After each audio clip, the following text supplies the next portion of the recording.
Welcome to the Vets Unleashed, where we take a deep dive into your animal queries, heartwarming and hilarious anecdotes, and fascinating perspectives as we dedicate this season entirely to listener mail. I'm Dr. Scott. and I'm Dr. Mike. And today we are talking about pet paranoia, or those creepy things that happen with our pets.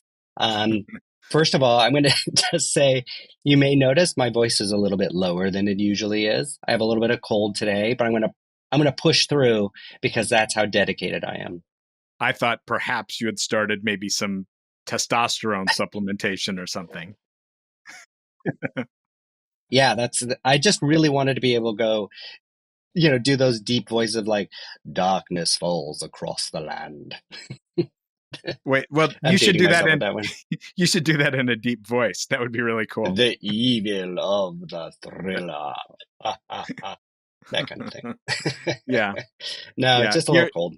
Keep going. Right. You're no Vincent Price, but I said, yeah. Check for COVID. It's flaring again here in the West. Yeah. So. Yeah. Yeah, this is my second day of kind of like, oh, was that a little tickle in my throat? And then yesterday I was like, oh, I think it's a little. And now today last night I was coughing. So I'll get a test and check it today. I kind of want to get one of those new fitness rings. I won't say the brand, in case they want to sponsor us when we start accepting sponsors. But they say that it measures your body temperature, and it's very very attuned to like small decreases in body temperature, which can be a very significant, sign of a cold coming on. So I always thought, gosh, if I knew like 2 days ahead and my watch was confirming what I was probably feeling, then maybe instead of denial, you could stay home, drink, rest, and maybe it would be interesting to see what a common cold would be like if you really recognized it early and took appropriate measures. Just my 2 cents. Yeah. When you tried your ring that was telling you what you are feeling. Not my ring, your ring. No, your ring. Yeah. Uh-huh. that ring that you were using. But that kind of actually, funnily enough, is kind of goes into what we're talking about today. So let me just go right first to the drink. Yes, you're right. We're going to do the drink, and then I will go into that first letter. See how close mine looks to yours. Oh, yours is darker. I'll tell you why in a minute. Okay. So this drink is called the Night Watch. I'm going to read about it. It is 2 ounces of dark rum, 1 ounce of blackberry liqueur, half an ounce of lime juice, and 3 to 4 blackberries with tonic water. And the thing here is that tonic water will fluoresce under a black light, so it will be super creepy. But there's mine in my Dungeons and Dragons thing. So cheers. Cheers. Yum. Yeah, I like that. I rarely meet a rum drink I don't like. For sure. Yeah, rum and fruit, that is a combo that's as old as time itself, and it's never pretty perfect. Disappoints. Yeah, you, sir, are a winner. Do you know why mine isn't as dark as a blackberry should be? Because you use a raspberry. No, because, so we went to Costco and bought like containers of raspberries, strawberries, blueberries. Yeah. And I chopped them all up, right? I made some pastries for the neighbors because I'm that kind of guy. Yeah. And then I kept them in the fridge. Well, someone, wasn't me, someone went in and clearly loves blackberries and picked them all out. So I had to make a muddle with blueberries and a strawberry. But I will say it is not bad at all. That sounds delicious. Mm. And I assume that the Night Watch is because of one of the questions, because I'm not making the connection right now between, paranoid pets and a Night Watch. Yeah. But that'll come. You will. Okay. Yeah, for sure. Right. Let's start with our first one, which actually kind of goes to your ring thing that you were talking about. The ring which shall be nameless. Okay, this one says, Dear Vets Unleashed, I'm convinced my dog, Hank, can predict migraines before they happen. My neurologist thinks I'm crazy, but my dog's behavior changes hours before symptoms. He starts to follow me around and paws at me when I'm sitting down. I thought he just needed to go out, but nothing seems to calm him. Then, when the migraine hits, he sits with me in the dark until it passes. Is my dog clairvoyant? Is this possible? Ooh, does your dog like have one of those rings, perhaps? Yeah. Oh, I was missing the ring connection. Maybe I'm a little Hmm. slow. Oh, because you. Because it's Oh, I as gotcha. it's Because oh, it's it's predicting predicting. the Yeah. yeah, predicting. That's Yeah. where I was going with that. If Patrine from our Halloween episode many years ago, the pet psychic, is listening, she probably would say, absolutely, pets are clairvoyant. They're tuned into something that, we're not anymore, or at least you and I are not, but Patrine clearly was. So, so is that the answer then? Yes, Hank is I think it clairvoyant. is. Next Yeah, question. done. I think um, there was a book years ago, something about dogs that know when their owners are coming home, and they would ask owners to leave, and at some point they would get a text. Well, probably it was a page at that time because it was the 90s. I think they did this, and that it was time to come home. And these dogs that were very in tune to their owners, some of them, every time that owner got a text and was like, "Oh, I'm going to go home now," even though it was random, would like go sit by the door before they, when they were miles and miles away. No explanation for this. So could there be something like that? I suppose that's possible. Yeah. I will say, back when I was practicing in my first job in Alaska, that's when, I had a camera that actually had a timestamp on it. It was before cell phones and, Wi-Fi networks where you could see things live, but the camera had a timer on it. And and I set it to my watch. So it's still pretty accurate before the days of Apple Yeah. Watches when It they're wasn't all. it wasn't an hourglass. It wasn't that long ago. It wasn't. No, it was a camera. You had to Yeah, press okay, yeah. play and then leave.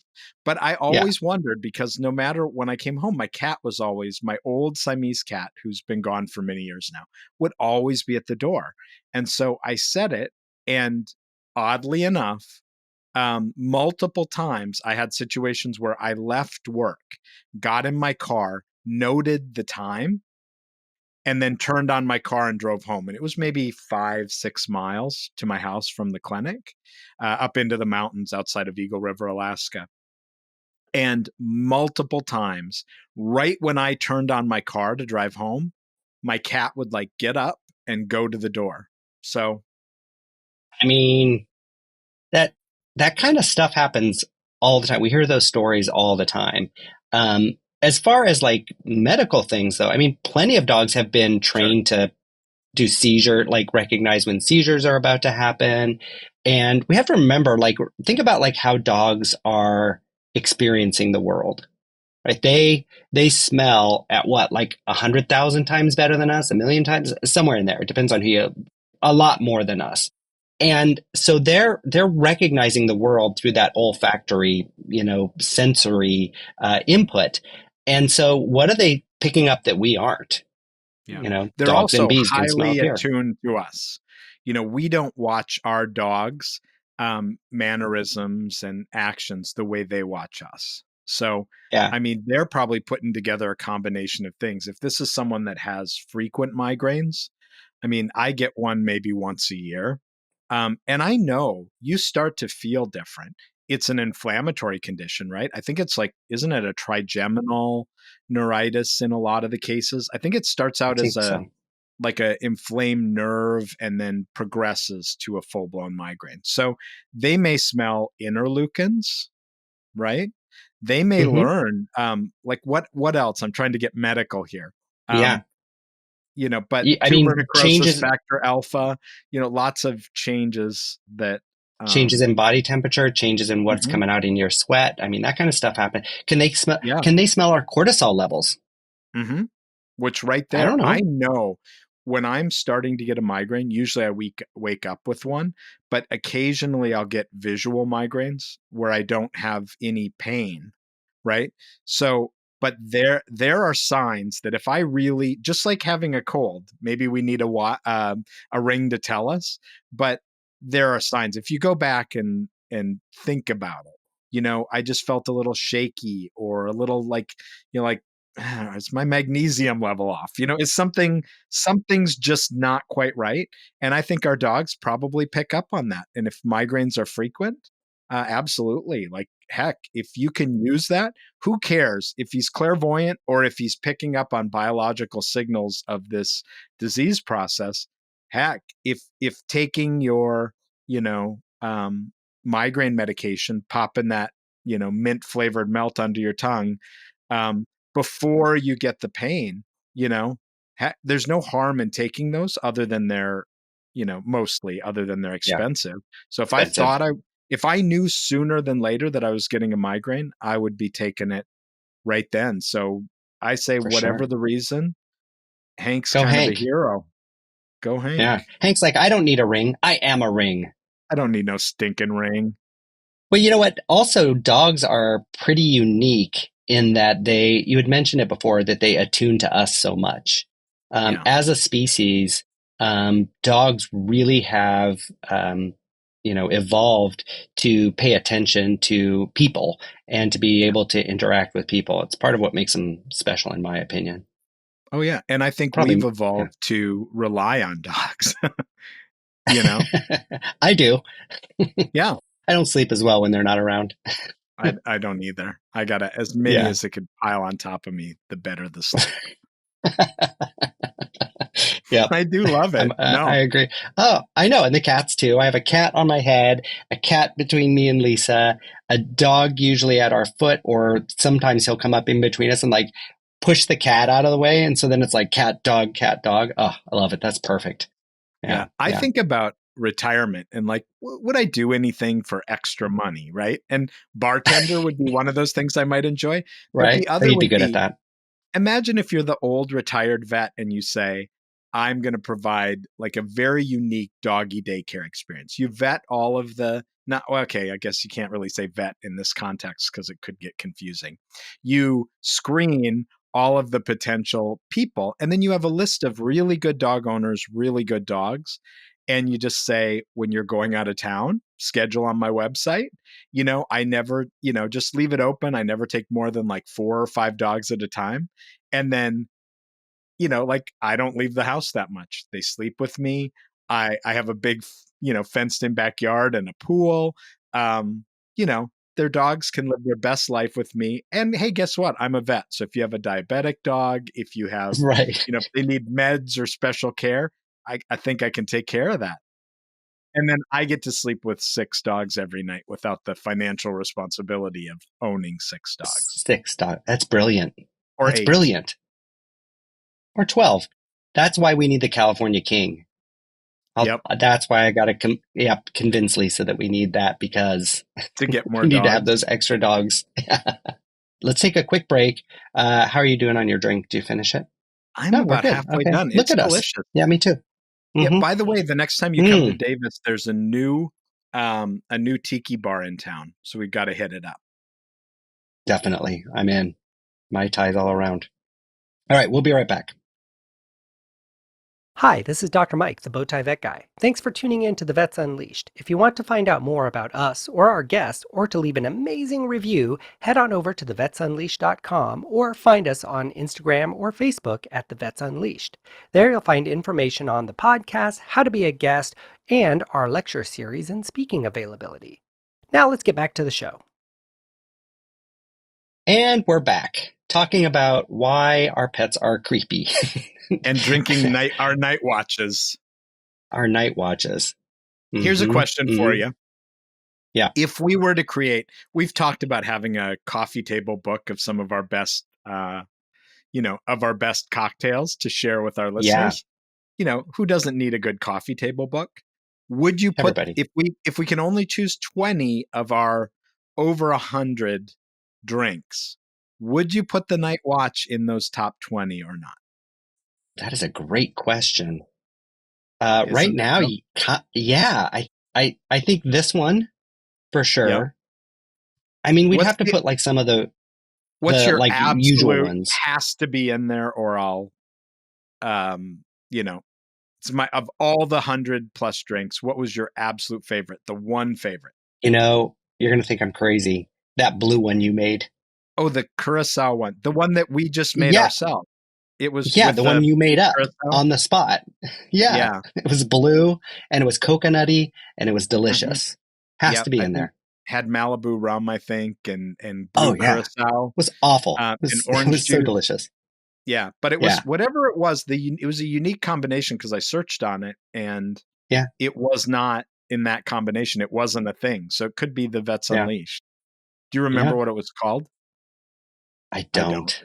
Okay. Yeah. We'll Mine would still be, Dr. Brad and Grandma Joy, who joined us. Uh-huh. On his first episode with us, we had the Bliss, and it had vanilla simple syrup, and that was just phenomenal. That was divine. That was divine. Yeah. Yeah, you're right. That one also, and you know what? Neither of us is usually like, oh, I really like super sweet drinks, but we both picked ones that were pretty sweet. Yeah. And vanilla just seemed to me like the wrong flavor profile for that combination. It did. And yet it was, All right. Mm-hmm. Anyway, shall we learn about our next case of a cat named Charlie? One more. Let's do it. Right. I had a cat named Charlie. That was my very first cat growing up. Oh, I had a dog. It was white named with Charlie. a little black smudge on its forehead. My dog Charlie was black with a little white spot on his forehead. What? And he climbed trees. And Charlie did not. Yeah. Wow, well, this was the perfect creepy thing to have, like, and Lincoln had a secretary named Kennedy.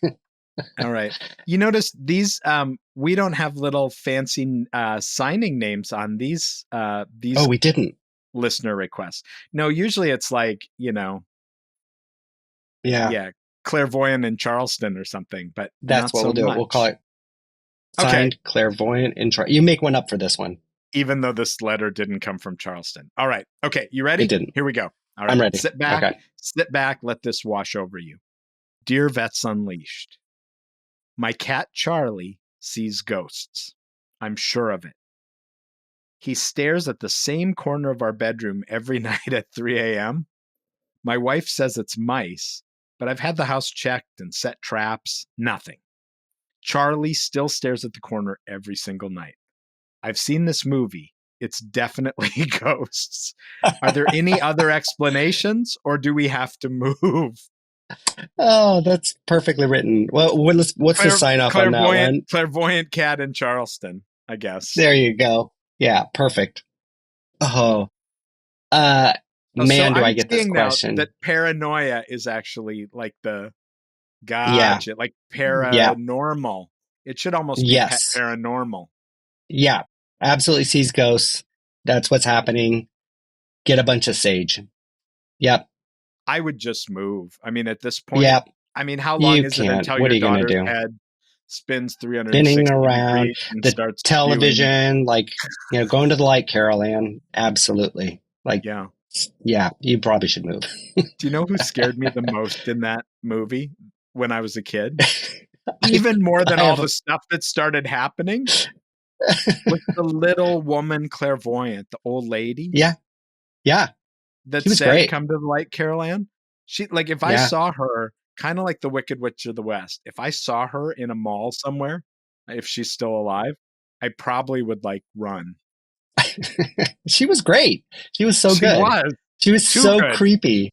Yeah, too good. I was like, oh no. The old man was that way too, but she was the best. All right. Anyway. Yeah. So yes, you're saying Charlie the cat is in fact clairvoyant. Sees ghosts for sure. What do cats see? I don't know. The mice is that I've also had the experience, and everybody's had this experience of a cat looking at the refrigerator and just staring at the bottom of the refrigerator because 3 days ago a bug went under there and they're waiting for it to come out. You know what I mean? So that kind of stuff does happen all the time. Having said that, it is creepy. It can be. But what I think you're right with the first thing, because I know, like, my cat, she is a killer of outdoor lizards, right? I have two cats. One does go outside with supervision. The other is mostly inside. And she knows, like, what is it called where, there's some predators that actually go out and like hyenas, they go out and physically look for prey and then run it down and kill it. But there are some cats that are more, they slink around. They wait. They're like and then they pounce, right? They're like ambush predators. That's what I'm looking for. Yes.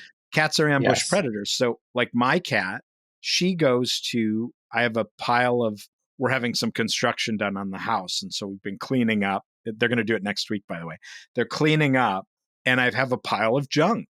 And she knows that the lizards go under that pile of junk and then they come out, or they happen by. So she goes and sits in this little spot underneath the pile of junk and just stares and waits for, and it's effective hunting technique because she gets a lizard. Those are the ones that bother me, by the way.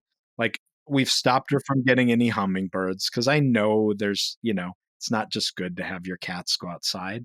But and I don't mind, she kills rats, which I like because the neighbors across the cul-de-sac have had horrific rat problems. We don't here. Oh, So it's like, oh. Hey, I know there's good and bad to this cat going outside thing, but I don't mind that. But I do feel bad for the lizards because they eat bugs. They're nice. They don't hurt anybody. I don't mind seeing a lizard tail. They grow back, but I hate to see a lizard. Yeah, Anyway, I get I you. think the cat's doing the same thing. I think you're right. It saw a bug there, or maybe that's where the spiders come in from the vent and crawl down, looking for water. Ants.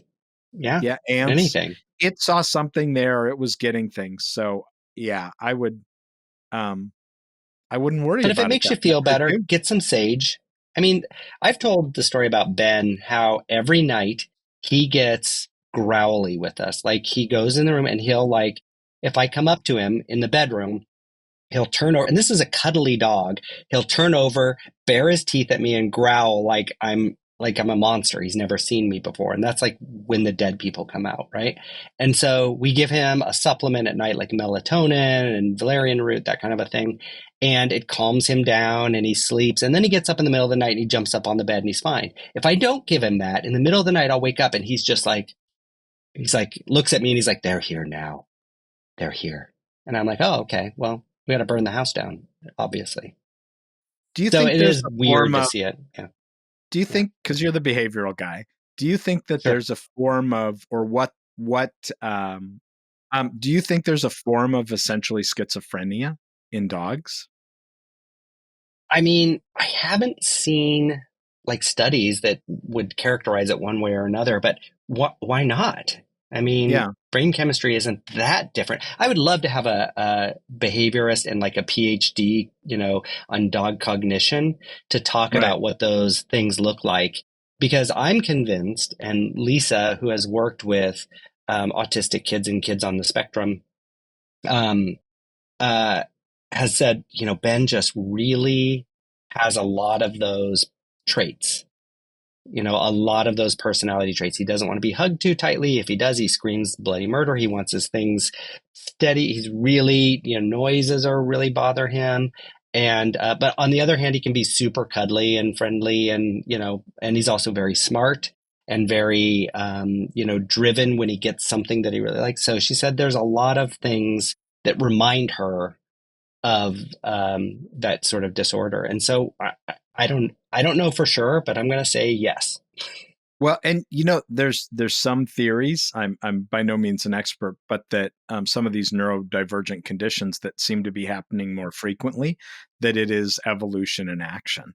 That we're actually, activating and trying to connect new areas and create new pathways within our brains.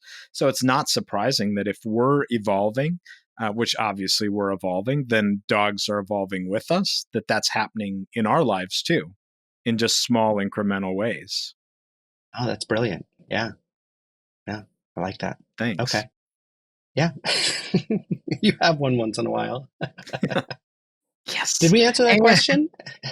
I think so. I think yeah, it could be just a normal hunting or play behavior. it could. And so then I guess the final question is there anything you might consider to bring the cat away from that area? Like could you do some other type of enrichment where during those times, like in the middle of the night, the cat has something to do at night? Right. I mean, if it's a time when you're awake and around, I would interrupt and redirect.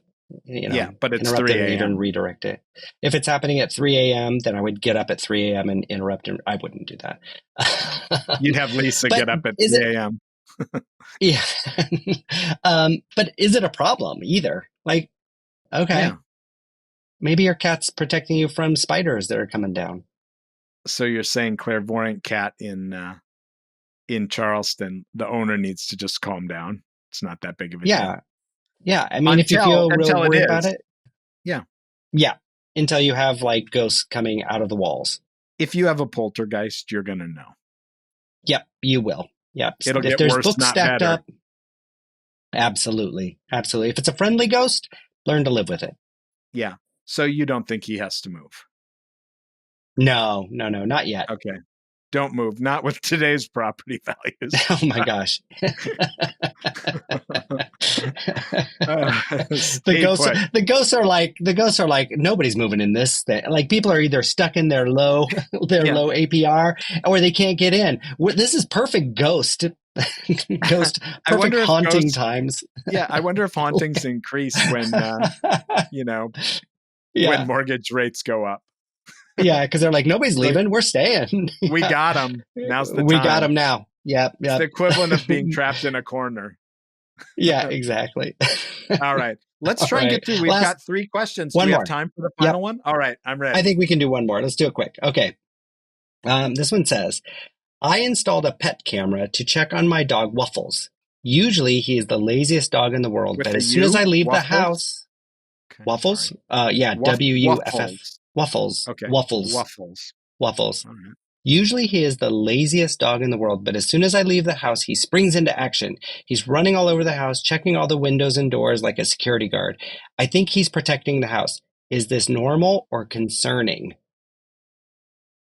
Okay. So good question. That one's going to be, that one's going to be security dog in Sacramento. All right. I think you could go 2 ways with that. Do dogs, you're the behavioralist, or at least you have the interest more than me.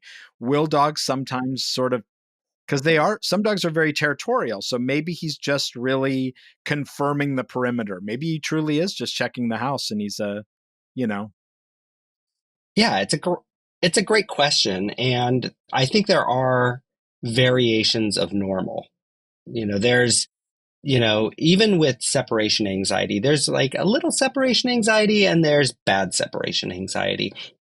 And this, of course, that was the first thing I'm sure popped into your head is the separation anxiety where the dog's like, oh no, my person's not here. I'm going to die. I have to run around and find them.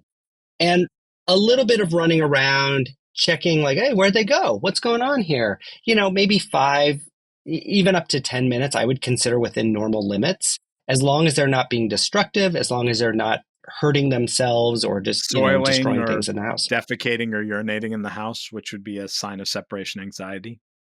Exactly. Then I'm not too worried about it. Like, oh, all right, as long as it's not getting worse, yeah, maybe that's okay. And dogs do like to, people will call it protection or look at their territory, or you can call it, resource guarding, whatever you want to call it. It is a desirable trait for most people, right? Like if somebody's trying to break into your house and they hear a dog barking, you want your dog to bark then. That's a desirable trait. Yeah. And so a little bit of that is okay. I'm not worried about it. But if it got real severe, or if it was getting worse and worse and worse, then you would want to like, hey, talk to your vet, and maybe even talk to a behaviorist. Yeah. I also think there's probably things that a behavioralist or a veterinarian or a veterinary behavioralist would see in that video that maybe the owner wouldn't. So I would get some videos. and share it with your veterinarian or your veterinary professional and see what they think. Yeah, that's a great call. Because, if the dog is like whale-eyed and panting, and then, for sure. or if it just does the perimeter and then seems very calm, not, and then just kind of, digs around on the bed and lays down and is lazy for the rest of the day, I don't know that I'd be that concerned. Nope, me either. Yeah. And if it makes you feel better to think that your dog is, the super dog, then absolutely think that. My Might dog just be loves a good me dog. so much. My guess is Waffles is like a Shih Tzu. You think? One of those, I don't know. It sounds like a name of one of those little, I had like Lab those in little my head. yappy, like I'm going to protect my people in our house dogs. I like Shih Tzus, Yeah. say yappy, but they are kind of yappy. Yeah. Also, people think of like dogs as protecting the house. I don't know if I want to get into that whole thing, but like people like, oh, I want my dog to protect me. I want to do it.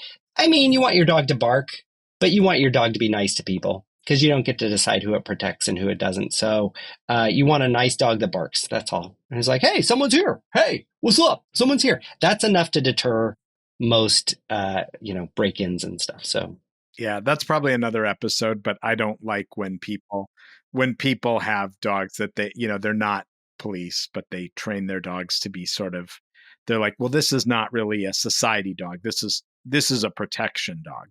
Then to me, you're not a professional. You should have a professional do that then. Yeah. That's a whole can of worms. I'm going to leave that one closed. Oh, it is. It is. Okay. We'll tackle that when we eventually decide to tackle greyhound racing.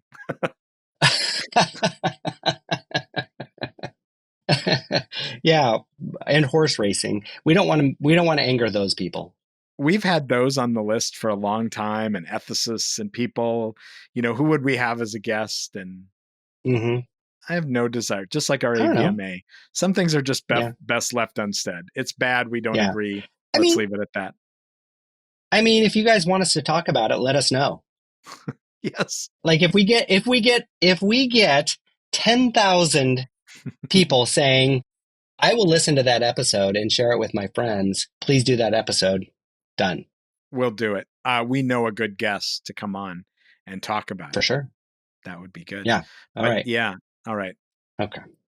I won't hold my breath, but if that's what people want to hear about, more happy to go there. We're not afraid of the hard topics here at the Vets. No, we're not. We're not afraid of anything. Bring it on. Yeah. All right. This was fun. Right. I liked those questions. Yeah, they were good ones. But like I said, we gotta make sure the future writer inners, is that what we call them? Writer inners? Let's make sure that they sign their place. If they don't sign it, we're gonna make it a little more creative. Clairvoyant cat in Charleston. Yeah. Something like that. That's right. Yeah. Chico. How about Chico? That's right up the street for me. Ooh, okay. It is. Cool. All right. Well, cheers. Last little bit of my drink and your drink, and to clairvoyant animals. To Charlie and Hank. Cheers. Thanks for joining us for drinks and a conversation about veterinary medicine and our beloved animals. The Vets Unleashed podcast is wholly owned by the Vets Unleashed LLC with excellent production by Earweevil Audio. For more information about us, head over to thevetsunleashed.com. And as always, don't take advice from people who've been drinking.